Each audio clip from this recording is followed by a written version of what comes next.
कुतुब मीनार का इतिहास। यूनेस्को की विश्व धरोहर स्थल कुतुब मीनार हमेशा रहस्यों की प्रचुरता और परस्पर विरोधी विचारों में डूबी रही है। इतिहासकारों के अनुसार मीनार का नाम कुतुबुद्दीन ऐबक के नाम पर रखा गया था, जो स्मारक को खड़ा करने के लिए जिम्मेदार था, जबकि कुछ अन्य लोगों का मानना है कि इसका नाम ख्वाजा कुतुबुद्दीन बख्तियार काकी के नाम पर रखा गया था, जो इल्तुमिश द्वारा उच्च सम्मान में बगदाद के एक संत थे। अलाई मीनार को अलाउद्दीन खिलजी द्वारा कल्पना की गई कुतुब मीनार के आकार से 2 गुना दुनिया का सबसे ऊंचा टावर होना था, लेकिन उनकी मृत्यु के बाद उनकी महत्वाकांक्षाओं को कभी किसी ने पूरा नहीं किया। आज अलाई मीनार कुव्वत उल इस्लाम मस्जिद और कुतुब मीनार के उत्तर में 27 मीटर की दूरी पर स्थित है। कुतुब मीनार ने 1192 में जब मोहम्मद गौरी ने राजपूत राजा पृथ्वीराज चौहान को अपने अधिकार में लिया था, तब विजय मीनार के रूप में कार्य किया। बाद में गौरी के वायसराय कुतुबुद्दीन ऐबक, जो आगे बढ़े मामलुक वंश का पहला शासक बनने के लिए कुतुब मीनार का निर्माण शुरू किया। मीनार ने प्रकृति और समय की ताकतों को सहन किया है। कहा जाता है कि ये 1368 में बिजली से मारा गया था, जिसने इसकी शीर्ष मंजिल को क्षतिग्रस्त कर दिया था, जिसे बाद में फिरोज शाह तुगलक द्वारा मौजूदा 2 मंजिलों से बदल दिया गया था। फिर 1803 में एक भूकंप ने मीनार को झटका दिया और ब्रिटिश भारतीय सेना में तत्कालीन प्रमुख रॉबर्ट स्मिथ ने 1828 में टावर का नवीनीकरण किया और यहाँ तक कि 5वीं मंजिल पर एक गुंबद भी स्थापित किया, जिसने टावर में एक और मंजिल जोड़ा। लेकिन 1848 में भारत के तत्कालीन गवर्नर जनरल विस्काउंट हार्डिंग ने गुंबद को नीचे ले जाने और जमीन के स्तर पर कुतुब मीनार के पूर्व में रखने का निर्देश दिया, जहां ये आज भी मौजूद है और स्मिथ की मूर्खता के रूप में जाना जाता है। ये कारण है संरचना में ऐबक के समय से लेकर तुगलक वंश तक के विभिन्न वास्तुशिल्प पहलू है। दिल्ली की कुतुब मीनार एक 5 मंजिला संरचना है, जिसका निर्माण कई शासकों द्वारा 4 शताब्दियों में किया गया था। ये मूल रूप से कुतुबुद्दीन ऐबक द्वारा शुरू किया गया था, जो दिल्ली सल्तनत के संस्थापक थे। 1192 के आसपास एक विजय टावर के रूप में मीनार का नाम उन्हीं के नाम पर रखा गया है। हालांकि वो इसे पहली कहानी से आगे नहीं बना पाए। उनके उत्तराधिकारी शम्सुद्दीन इल्तुमिश ने 1220 में संरचना में 3 और मंजिलें जोड़ी, जबकि कुतुब मीनार का प्रवेश द्वार शेर शाह सूरी द्वारा बनाया गया था। लगभग 300 साल बाद 1803 में एक भूकंप में टावर को फिर से गंभीर क्षति हुई। ब्रिटिश भारतीय सेना के एक सदस्य मेजर रॉबर्ट स्मिथ ने 1828 में संरचना में सुधार किया। उन्होंने आगे बढ़कर 5वीं कहानी के ऊपर बैठने के लिए एक स्तंभित गुंबद स्थापित किया, लेकिन इस अतिरिक्त कहानी को 1848 में भारत के तत्कालीन गवर्नर जनरल हेनरी हार्डिंग के आदेश के तहत हटा दिया गया और मीनार के बगल में पुनः स्थापित किया गया। टावर में प्रवेश पर 1981 से एक दुर्घटना के बाद से प्रतिबंध लगा दिया गया है, जिसमें उसमें सवार 47 लोगों की मौत हो गई थी।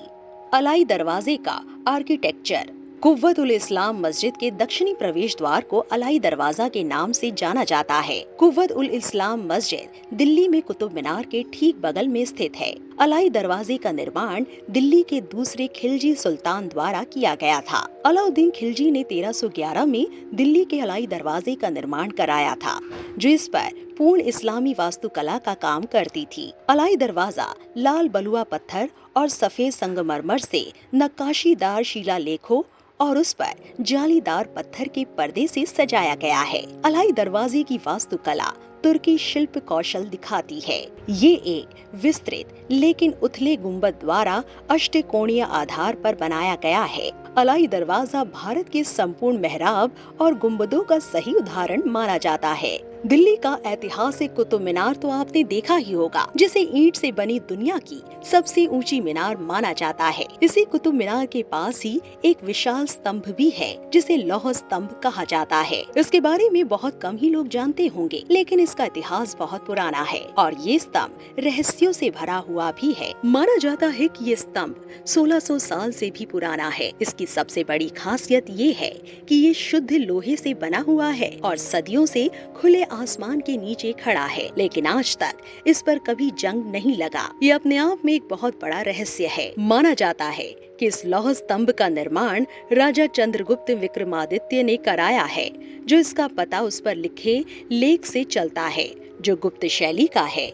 हालांकि कुछ विशेषज्ञों का मानना है कि इसका निर्माण उससे बहुत पहले किया गया था, संभवतः 912 ईसा पूर्व में। इसके अलावा कुछ इतिहासकार तो ये भी मानते हैं कि ये स्तंभ सम्राट अशोक का है, जो उन्होंने अपने दादा चंद्रगुप्त मौर्य की याद में बनवाया था।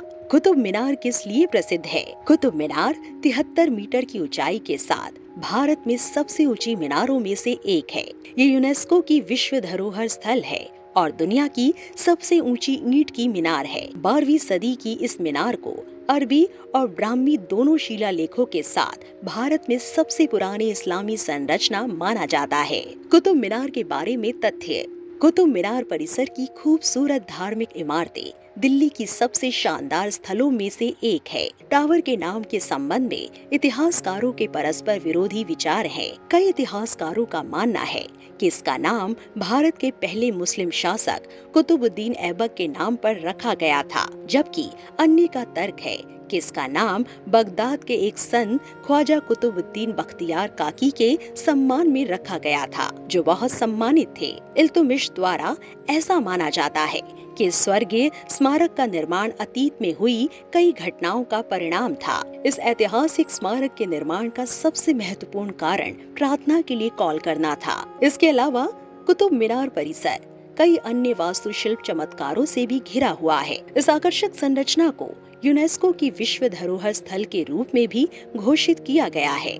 कुतुबुद्दीन ऐबक। कुतुबुद्दीन तुर्किस्तान के निवासी थे और इनके माता पिता तुर्क थे। इस क्षेत्र में उस समय दास व्यापार का प्रचलन था और इसे लाभप्रद माना जाता था। दासों को उचित शिक्षा और प्रशिक्षण देकर उन्हें राजा के हाथ फरोख्त करना यानी बेचना एक लाभदायी धंधा था। बालक कुतुबुद्दीन इसी व्यवस्था का शिकार बना और उसे एक व्यापारी के हाथों बेच डाला गया। व्यापारी ने उसे फिर निशापुर के काजी फखरुद्दीन अब्दुल अजीज कूफी को बेच दिया। अब्दुल अजीज ने बालक कुतुब को अपने पुत्र के साथ सैन्य और धार्मिक प्रशिक्षण दिया, पर अब्दुल अजीज की मृत्यु के बाद उसके पुत्रों ने उसे फिर से बेच दिया और अंततः उसे मोहम्मद गौरी ने खरीद लिया। मोहम्मद गौरी ने कुतुबुद्दीन ऐबक के साहस, कर्तव्य निष्ठा तथा स्वामी भक्ति से प्रभावित होकर उसे शाही अस्तबल यानी घुड़साल का अध्यक्ष यानी अमीर अखूर नियुक्त कर दिया।